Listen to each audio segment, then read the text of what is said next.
So these are definitely some fantastic matches, and this is where it gets down to the nitty gritty. This is where the players are giving it everything they have. So let's check out the players. First with Marco, 2020 CIC champion, so a big accomplishment right there, as well as an LAIC top 16 in 2020, bringing a Pokemon that quite a few Pokemon we just got to see with that Urshifu, Landorus, Incineroar, Togekiss, but with a Metagross and a Regieleki as well.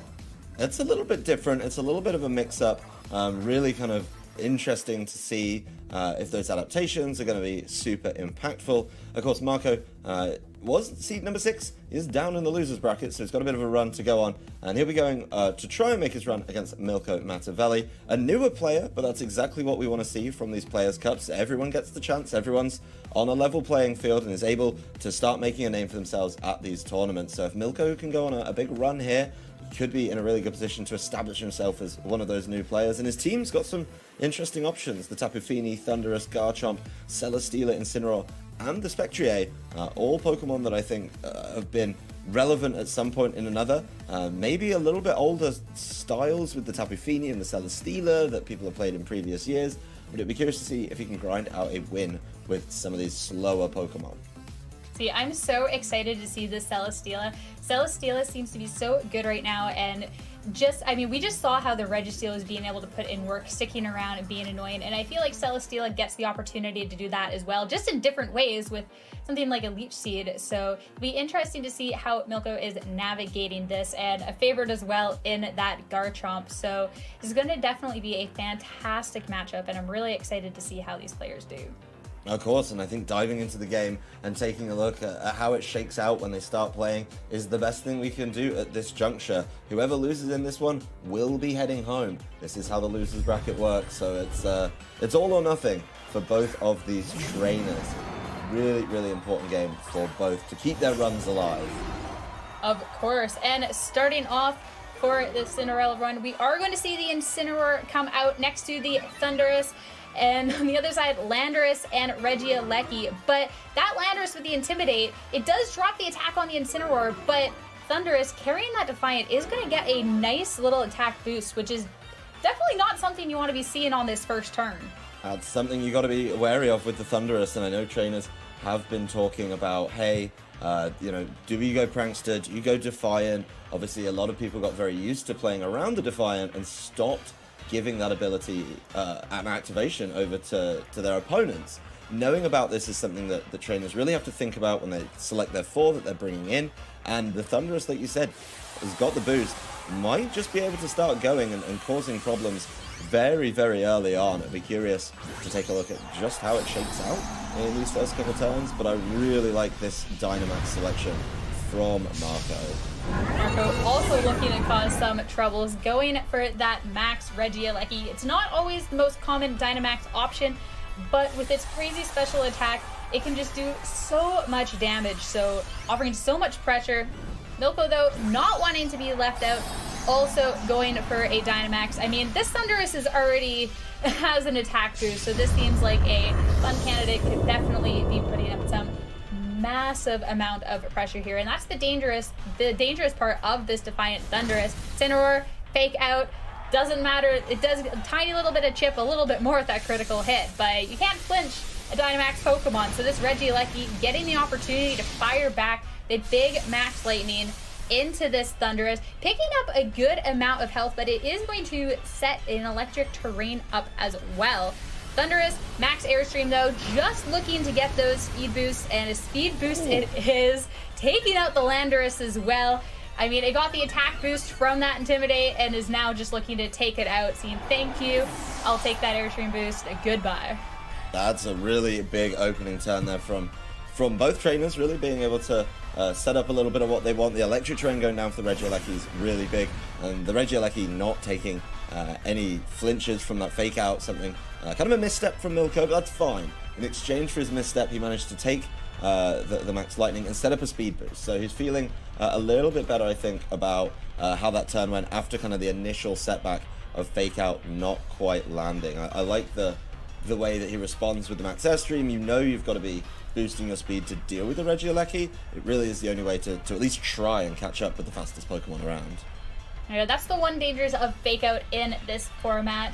I mean, it offers so much pressure, flinching the Pokemon, but with any Pokemon being allowed to Dynamax, I mean, you just saw how it went wrong here with that Regieleki being able to just do what it wanted for a turn. So I'm excited, though, about this Urshifu hitting the field, but the Urshifu's look dangerous against the Thundurus, but the Thundurus, Milko just opting to switch it out here.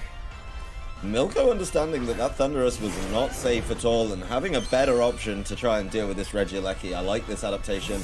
If the prediction is there, a double switch actually, if the prediction is there, this could be absolutely huge. So it's a bold move, the double switch, and it started to pay off.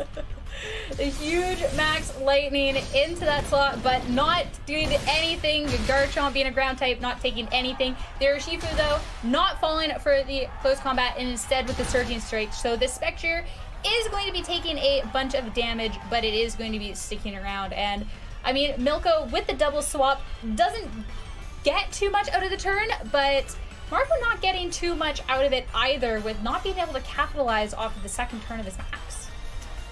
Win some, you lose some. You switch in and you manage to get the Max Lightning into your ground type. That's fantastic. Definitely looking to take that close combat into the Ghost type. It didn't quite come through. Took a lot of damage for the Surging Strikes. And I think you needed both to happen to make the loss of the Thundurus worth it. Losing that Thundurus during its max, especially after it had the boost as well with Defiant, is a really, really big loss. To be able to take that off the field and not really kind of go as soon as possible. So it's a big loss, and I think Milko might have accepted a bad trade deal on that one. But of course, the next couple of turns are going to really show how that shakes out. Well, to start it off, Urshifu hiding in the back, the Togekiss coming out, and Regieleki going for a Max Lightning just to be cleaning up the Spectre here. Garchomp fire off with an Earthquake. Of course, the Togekiss swap means that slot stays safe, but the Regieleki not as much, not appreciating that Earthquake at all. And it doesn't go down, but it is going to take a nice, healthy amount of damage. That's a big amount of damage to land, and getting the Incineroar back in with a very low impact Intimidate. Clearly trying to make potential Fake Out play, just to try and buy a little bit of time. That is the end of the Dynamax turn for Regieleki, and I think two Max Lightnings, forcing the Thundurus away and being able to clean up on that Spectre. Really, really good use of the Dynamax, and that, in some games, is just the defining factor. Using your Dynamax better and making sure you're on the field for all 3 turns of it does win trainers games, and that kind of puts Milko on the back foot a little bit, because he only got 1 turn and then switched out and gave up his boost. Yeah, that was the speed boost from the Airstream, the attack boost from the Defiant, but all going to waste. But looking to make up some ground, Fake Out from Incineroar is going to go into that Togekiss, but this Regieleki just going for a Volt Switch into this Incineroar, just bringing it down to under half and giving the Incineroar the opportunity to get some recovery back. I mean, Incineroar is hard to take down, and with those berries, even more difficult. And Marco pivoting into that Urshifu here, just looking to put some pressure on. Garchomp just going for a Rock Slide to hit into the Togekiss as well, and just picking up a little bit of chip along the way.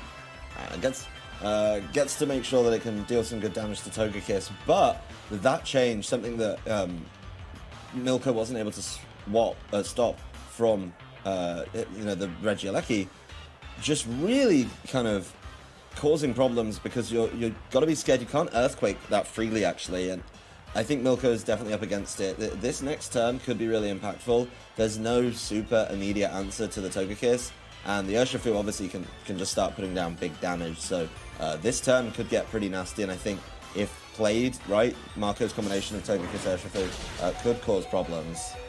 Iron Head, though, coming up from the Garchomp, not a coverage move to see too often, but unable to be cleaning up that KO there. The Togekiss just surviving with 4 HP and returned that Garchomp, taking close combat from this Urshifu. Togekiss then getting that opportunity, fire off a Dazzling Gleam. Garchomp not appreciating that one and picking up the KO there, and just a bit more of chip on this Incineroar. So unfortunate that Garchomp couldn't pick up the KO there. Incineroar just looking to pivot back out, bring the Incineroar back in, but We said that Garchomp definitely hurts here. That Iron Head not getting the knockout really, really impactful. That's a move that it's not the most common on Garchomp, and I know why it's there. It's there to deal with the Togekiss, but look at how little damage it did, and not enough for a knockout there. The best bet might have been throwing out the Rock Slide and just saying, well, I can either flinch you or deal some super effective damage. This does pose an interesting problem, just with the combination that Milko's throwing down to in his last two Pokemon. Exactly what he started to lead with. But that Regieleki is still in the back and could at any point just come in and I think tidy up at the end of this game. So this is a good pairing to have on the board for Milko, but he's got to be respectful of the potential Regieleki in the back. And I think having that as a bit of a trump card should get Marco a really comfortable position in this one. Of course, he's got two good attackers on the field right now. Incineroar has the fake out, and this turn, using that properly is going to be very important. Urshifu not wanting to risk the fake out and going for the protect Togekiss as well. So good opportunity to not take a fake out as well, kind of planning out what Milko is doing, seeing where this Thundurus is targeting into, and we see that Wild Charge attempting to go into this Urshifu slot. So Marco with a little bit of information going into the second turn, and of course wasting that fake out is definitely valuable. The fake out could have been so impactful there, and very respectful from Marco to say, you know what, I think you're going to be attacking me with the fake out, trying to catch something. Just gets to learn a little bit more about the targeting that Milko was going for in that turn, and double protect really impactful there. This last turn of Togekiss, the fact it's been able to stick around is really important because it keeps the Urshifu safe, and I think now the Urshifu can start the process of cleaning up. On the flip side, that is going to become a Regieleki next turn, and as long as Urshifu is targeting properly on this one, it should be good to make sure the game gets cleaned up by its partner, Regieleki. Sure enough, Surging Strikes comes out into that. Incineroar is going to be picking up that KO. And Surging Strikes hits 3 times. There's no way this Incineroar is going to be able to stand up.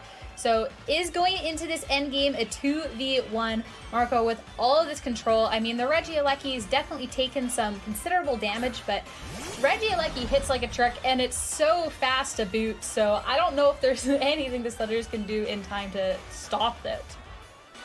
The Thundurus isn't going to be able to move quick enough to try and even get a move in. The Regieleki being the fastest thing on the field, we saw the problems it caused in the first turn of the game, right? Where it just said, actually, I'm going to be able to deal with you immediately, just throwing down a bigger max lightning.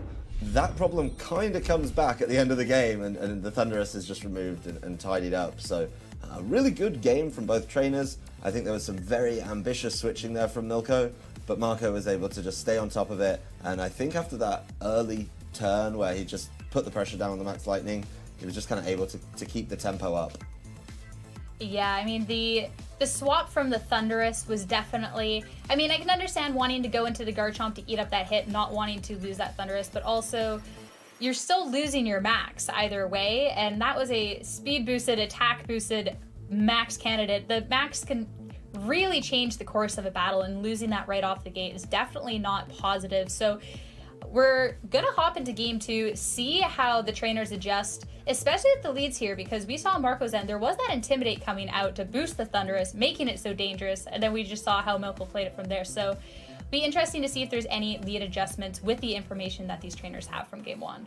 The Landorus didn't get to do anything either. After it threw away over to that Defiant boost, it just got knocked out by the Max Airstream in return, so maybe shelving the Landorus for a little bit later, something Marco could consider, but the only way to find out exactly how he plays it is by jumping over into the next game, being able to, really push on and see, can Thundurus do more? That's what I want to know. And we've talked about Thundurus in both our games already today. Can Thundurus do more in this one? Well, it's definitely going to try as it hits the field again next to the Incineroar, but Marco not wanting to play into the Defiant, knowing the information that he has from game 1, switching it up. So that Regieleki is coming back out to play, but it's going to be paired with the Togekiss this time around. Nice adaptation from Marco. We talked about, do you want to give over that Intimidate? And he agreed with us. No, it's not a good idea, and I don't want to give it to him. So, not giving him that Defiant boost could have been a problem, and just learning from game number 1, not handing that over. You get a nice safe Togekiss in as well.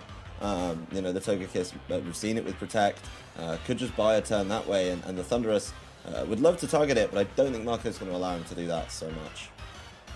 Oh, for sure. So I'm excited to see. I mean, we saw that Max Regieleki come out in the last game, even though it's not really the most common Max Pokemon. So I'm curious to see if it's going to be going for a early Dynamax into this second game or changing it up. But Milko going for the Dynamax instead. Doesn't have the speed boost this time, the attack boost this time around, but still looking to apply that early game pressure. If you can get a knockout, maybe you're able to force in the Landorus, which then gives you the Defiant boost a little bit later on, and the best way to try and get the knockout, of course, would be to throw out the Dynamax. So really good adaptation. I think adaptation is maybe a little bit much, but just playing to what you think is your best win condition, very, very wise. And a change up from Marco, not quite giving him the Regieleki to boost. I think there could be a potential play here to try and catch that fake out. And this Max Togekiss in front of the Thundurus is definitely scary. The Regieleki getting to fire off a Thunderbolt, picking up some really good damage, and the Togekiss taking this Airstream from the Thundurus quite comfortably here. So Thundurus does get a speed boost, but it's already pretty low, and Togekiss can also deal some massive damage. We see it often as a follow me Pokemon, but a lot of them with kits to be going for those critical hits, it can hit for quite a considerable amount of damage, and it's going to go for that Max Starfall, and I think it's just taking it out here.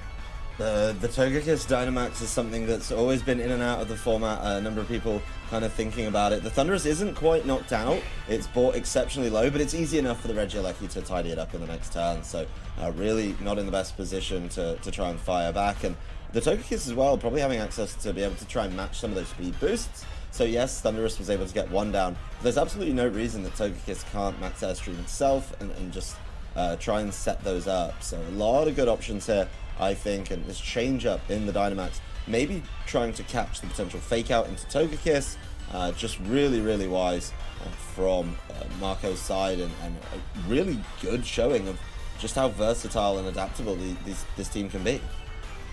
Oh, for sure. These Pokemon don't get Dynamax too often, but definitely putting in the pressure. This Thundurus feeling that pressure, just opting to go for that Max Guard. The Regieleki looking to just fish for a KO, as well as a speed drop on the Incineroar with that Electro Web. And now this Togekiss has every opportunity to be raising the speed on its own end as well, with a big Max Airstream into the Incineroar, not wanting to deal with that critical hit to boost, and is just going to be eliminating it altogether. I think Marco's playing this one very, very well, and playing into the lead he had has just been so impactful. Being able to deal huge damage on the first turn, be able to keep the Regieleki safe. I mean, Regieleki's doing so much without even getting Dynamax this turn, and could just be in a position just throwing down Electro Webs, letting Togekiss throw up Max Airstreams as well. It could get to be a very clean sweep from just this fantastic lead choice from Marco.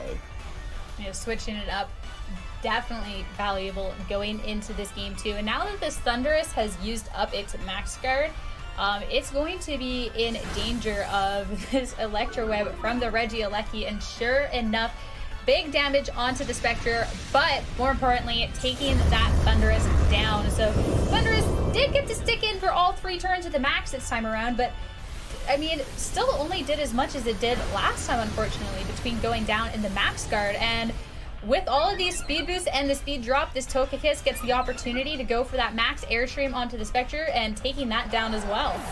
2.5 turns, really. It didn't get to attack on its 3rd turn of Dynamax, but the Thundurus, once again, just not being able to fire back. And this Regieleki does a lot of damage, even with just the Electro Web. I mean, it's so powerful. It's going to be posed a bit of a problem by the Garchomp, but on the flip side, to make sure that the Regieleki doesn't go down in vain, you've got your Togekiss, which has the speed boosts and has a single target Dazzling Gleam now that doesn't even need to worry about having any problems caused. So really kind of nicely played here, I think, from Marco. That lead, putting in so much work, that lead taking 3 of the KOs, and I think Milko just knowing, hey, I didn't quite have the right